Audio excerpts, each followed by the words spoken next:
Hello students, आज chemical reaction and equation का third part हम करने जा रहे हैं। कुछ चीज़ें हमने इसमें पहले पढ़ चुके हैं। हम पार्ट 1 और पार्ट 2 कर चुके हैं। अगर आपने नहीं देखी है तो आप वीडियो चैनल के प्लेलिस्ट में जाके उन वीडियोज़ को देख सकते हो। तो चलिए अब आगे नेक्स्ट करते हैं। इसमें देखो, डिकम्पोजिशन रिएक्शन तक हम कर चुके हैं। अब डिस्प्लेसमेंट रिएक्शन, दो पार्ट हम पढ़ चुके हैं रिएक्शंस के बारे में कि रिएक्शन कितने प्रकार की होती है। उसमें दो पार्ट पढ़ चुके हैं। कौन कौन सा? एक तो कॉम्बिनेशन पढ़ चुके हैं और एक हमारा जो डिकम्पोजिशन रिएक्शन है वो पढ़ चुके हैं। आज हम पढ़ने जा रहे हैं डिस्प्लेसमेंट रिएक्शन। तो डिस्प्लेसमेंट रिएक्शन क्या होती है? The chemical reaction in which more reactive element displace less reactive element from its salt solution. मतलब जो ज़्यादा रिएक्टिव एलिमेंट होगा ना वो क्या करेगा, जैसे क्या कॉपर सल्फेट है, साल्ट सॉल्यूशन है। साल्ट सॉल्यूशन है इसलिए क्या करेगा, इसका देखो, कॉपर जो है फेरस के कंपैरिजन में कम रिएक्टिव होता है, लेस रिएक्टिव होता है, और फेरस जो है ज़्यादा रिएक्टिव होता है। तो इसीलिए क्या करेगा, ये कॉपर से इस सल्फेट को क्या कर लेगा, छीन लेगा, डिस्प्लेस कर देगा और अपने साथ चिपका लेगा। जैसे देखो यहाँ पे फेरस की रिएक्शन हुई किसके साथ? कॉपर सल्फेट के साथ। इस फेरस को हम क्या बोलते हैं? आयरन भी बोलते हैं, ठीक है।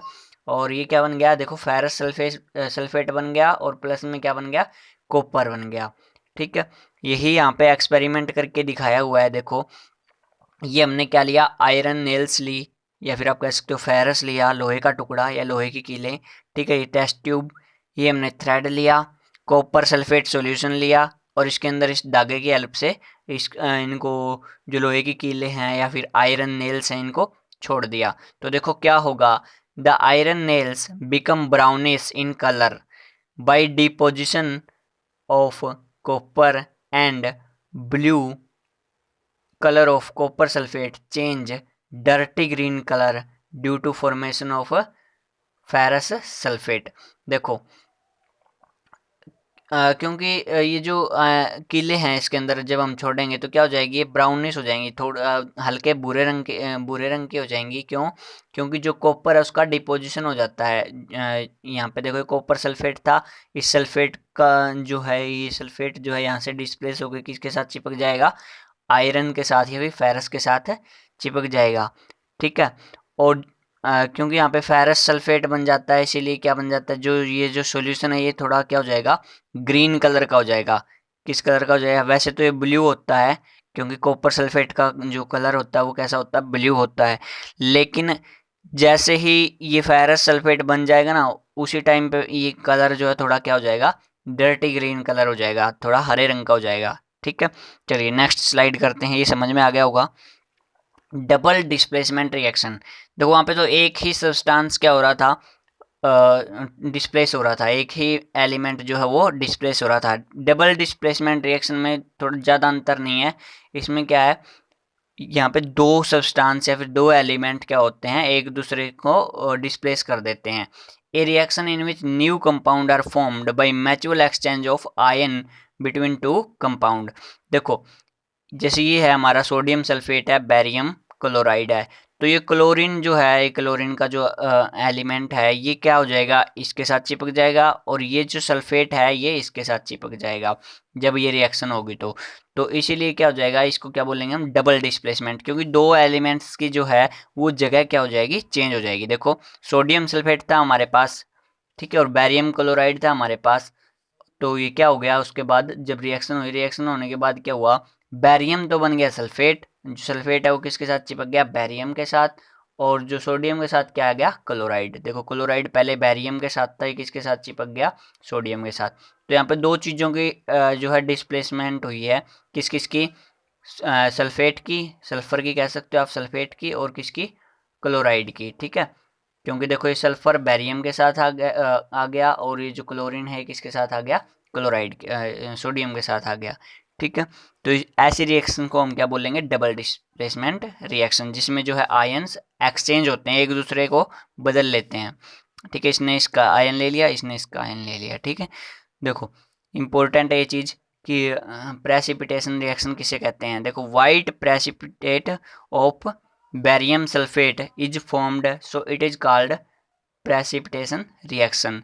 देखो, यहाँ पे ये रिएक्शन लिखी हुई है ऊपर, sodium sulphate plus barium chloride की रिएक्शन करने के बाद क्या बना, बेरियम सल्फेट प्लस में सोडियम क्लोराइड। ये रिएक्शन जो होती है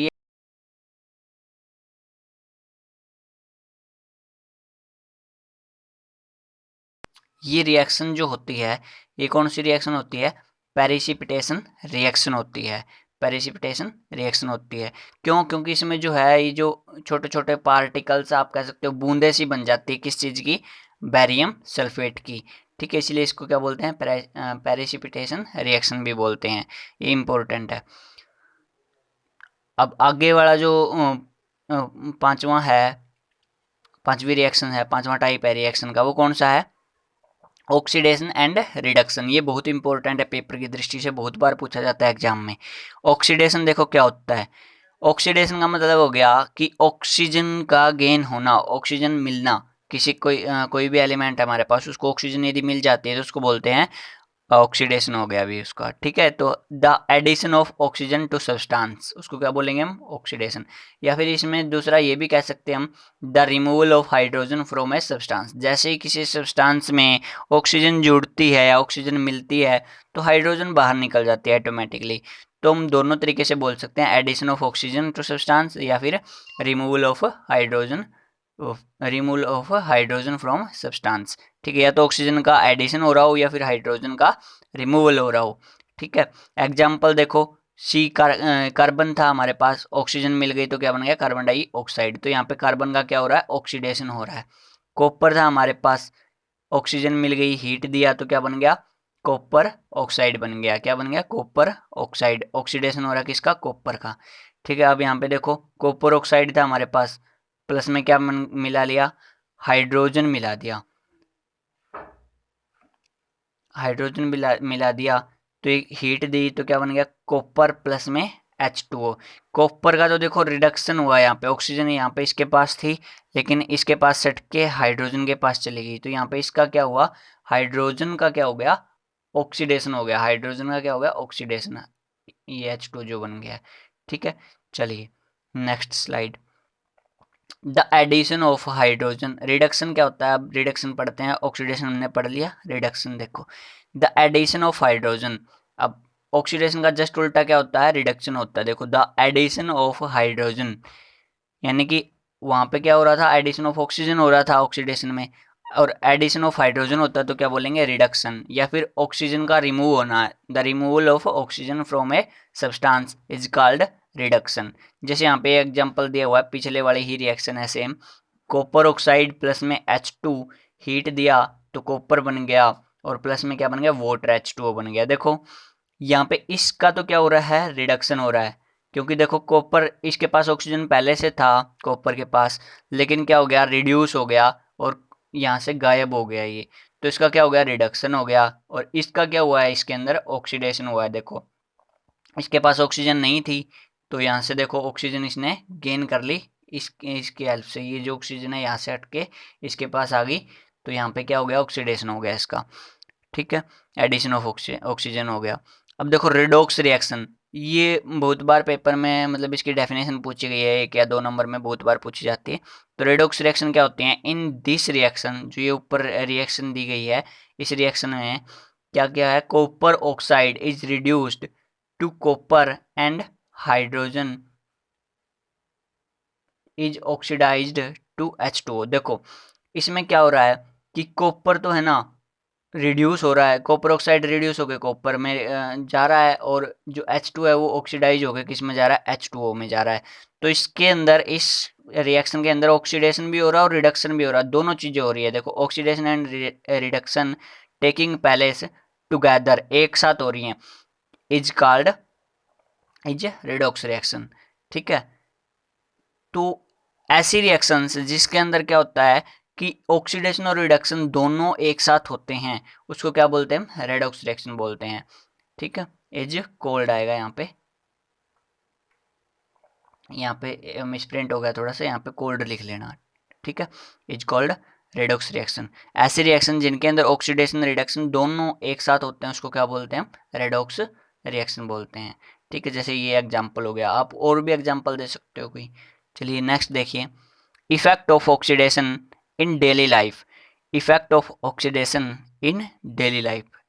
देखो कोरोजन, व्हेन ए मेटल, देखो कोरोजन का मतलब होता है जंग लगना। ऑक्सीडेशन जो होती है इसके डेली लाइफ में हमारे जो है क्या इफेक्ट है वो हम पढ़ रहे हैं। तो कोरोजन, कोरोजन का मतलब होता है जंग लगना। देखो when a metal is exposed to substance such as moisture, acid etcetera for some time, a layer of hydrated oxide is formed which weakens the metal and hence metal is said to be corroded या corrode। ठीक है, तो यहाँ पे देखो corrosion होता क्या है, जब कोई भी मेटल, कोई भी धातु जो है वो किसके मॉइस्चर, नमी के और या फिर किसी एसिड के कांटेक्ट में आती है ना, तो उसके ऊपर क्या हो जाती है, एक परत जम जाती है। हाइड्रेटेड ऑक्साइड की क्या हो जाती है, परत जम जाती है और क्या हो जाता है उसके अंदर वीकनेस आ जाती है, मतलब वो कमजोर हो जाती है। मेटल को क्या बना देती है, कमजोर बना देती है। ठीक है, इसी प्रोसेस को हम क्या कहते हैं, कोरोजन कहते हैं। ठीक है, और मेटल को क्या बोलेंगे, कोरोडेड मेटल बोलते हैं। ठीक है, जैसे एग्जांपल हो गए इसके, रस्टिंग ऑफ आयरन, मतलब लोहे पर जो जंग लग जाता है। ठीक है, ब्लैक कोटिंग ऑन सिल्वर, चांदी जो होती है उसके ऊपर क्या हो जाता है, काले रंग की परत जम जाती है। And green coating of copper, देखो आपने देखा होगा इन्वर्टर जो बैटरी होती है हमारी, उसमें कॉपर होता है। कॉपर के उसके ऊपर कई बार हरा हरा पदार्थ लग जाता है, तो वो क्या है, वो भी एक किसका एग्जाम्पल है, कोरोजन का एग्जाम्पल है। ठीक है, are example of corrosion. Corrosion can be prevented by galvanisation, electroplating and painting. ये कुछ प्रोसेस जो होती हैं जिनसे हम क्या कर सकते हैं, कोरोजन को बचा सकते हैं। जैसे लोहे के ऊपर आप क्या कर सकते हो, पेंट कर सकते हो, या फिर गैल्वेनाइजेशन, इलेक्ट्रोप्लेटिंग, ये ऐसा होता है कि मतलब एक धातु की परत दूसरे धातु के ऊपर चढ़ा दी जाती है जिस धातु को जंग वगैरह नहीं लगता। ठीक है ना, तो उसके हेल्प से भी हम क्या कर सकते हैं, कोरोजन से बच सकते हैं। रेंसिडिटी, रेंसिडिटी का मतलब क्या होता है, देखो दूसरा इफेक्ट जो है ऑक्सीडेशन का डेली लाइफ में, वो है रेंसिडिटी। रेंसिडिटी क्या होता है, देखो the oxidation of fats and oils when exposed to air is known as rancidity. देखो द ऑक्सीडेशन ऑफ फैट्स, जो फैट्स होते हैं, और ऑयल जो होता है किसके अंदर, फूड के अंदर, जो हम खाना खाते हैं उसके अंदर जो फैट्स होता है या फिर ऑयल्स होता है, वो क्या हो जाता है, एक्सपोज्ड हो जाता है in air, is known as rancidity. तो उसको क्या बोलते हैं, रेंसिडिटी बोलते हैं। जब वो एक्सपोज हो जाता है किसके अंदर, एयर की कांटेक्ट के आने के बाद, तब क्या हो जाता है वो, यानी कि एक तरीके से आप ये कह सकते हो जब भोजन जो है वो सड़ने लग जाता है और उसमें से अजीब सी एक स्मेल आने लग जाती है, तब उसको बोलते हैं हम rancidity. It leads to bad smell, देखो ये बहुत गंदी स्मेल आती है इसके अंदर से। And bad taste of food, जो टेस्ट है वो भी खराब हो जाता है खाने का। ठीक है, method to prevent rancidity, rancidity से बचने के उपाय जो हैं वो क्या हैं, देखो फर्स्ट है by adding antioxidant. By adding antioxidant, क्या करते हैं हम, एंटीऑक्सीडेंट को क्या कर देते हैं, ऐड कर देते हैं। जैसे जो चिप्स वगैरह आते हैं उसके अंदर क्या होता है, नाइट्रोजन जो है मिलाया जाता है। नाइट्रोजन हवा उसके अंदर भरी हुई होती है, क्यों, क्योंकि नाइट्रोजन गैस भरी हुई होती है उसके अंदर, क्यों, क्योंकि जो नाइट्रोजन होती है ना हमारी, वो एक एंटीऑक्सीडेंट है, ऑक्सीडेशन होने से चीज़ों को बचाती है ताकि वो ख़राब ना हो, जो चिप्स वगैरह हैं वो ख़राब ना हो। Keeping food in air tight container, जो खाना है उसको क्या करते हैं हम, अगर हम बहुत ही टाइट कंटेनर में रख देते हैं जिसके अंदर हवा ना जाए, तो ऐसा भी ऐसे करने से भी हम क्या कर सकते हैं, रेंसिडिटी से बचा सकते हैं खाने को, ताकि उसका ऑक्सीडेशन ना हो। रिप्लेसिंग एयर बाय नाइट्रोजन, देखो ये मैंने आपको पहले ही बता दिया। ठीक है ना, नाइट्रोजन जो एयर है उसके अंदर जो हवा है किसी भी चीज़ के अंदर, अगर उसको हम नाइट्रोजन के साथ बदल देते हैं तो रेंसिडिटी से उस खाने को बचाया जा सकता है। रेफ्रिजरेशन, अगर किसी चीज़ को रेफ्रिज कर देंगे, मतलब उसका टेम्परेचर कम कर देंगे या फ्रिज में चीज़ों को रख देते हैं, तो चीज़ें ज़्यादा टाइम तक ख़राब नहीं होती हैं, तो रेंसिडिटी से उनको बचाया जा सकता है। ठीक है, इसी के साथ हमारा ये जो चैप्टर है ये ख़त्म हो जाता है। ठीक है, और अगर वीडियो अच्छी लग रही हो आपको तो हमारे चैनल को सब्सक्राइब कीजिए और वीडियो को ज़्यादा से ज़्यादा शेयर कीजिए। धन्यवाद।